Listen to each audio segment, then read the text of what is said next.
I'm on the data team, and I just got an ad hoc request from our marketing folks. They're doing some H2 planning and want to better understand overall campaign performance.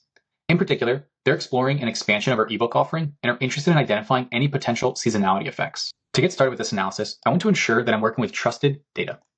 I'm going to jump into our data browser and specifically look at our sales marketing metric view.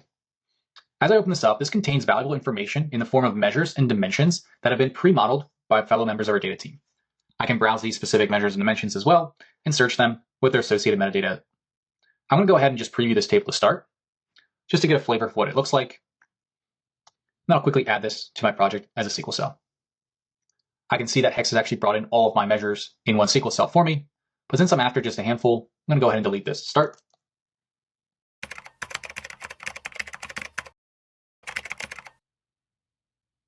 This looks great. I have the stage 1 date of when this opportunity was created, the first such source, as well as its opportunity ARR. I can quickly visualize this.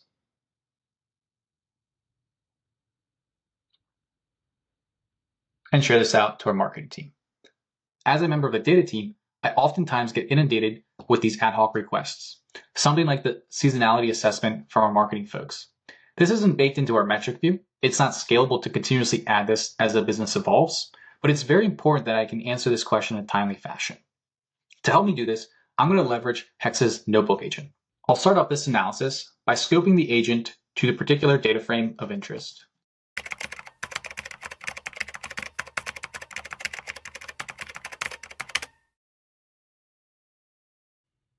This is exactly what I was looking for.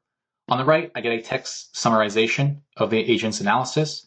I can see it's selected November as a peak performance month, and this is something that will drastically help our marketing team make a go, no-go decision. Best part of all, it's actually done a bunch of code generation. So in this case, it chose to use SQL, which I can review, as well as creating the final chart that I had requested as well, just to verify its results. At this time, I'm going to pass this along to our marketing team.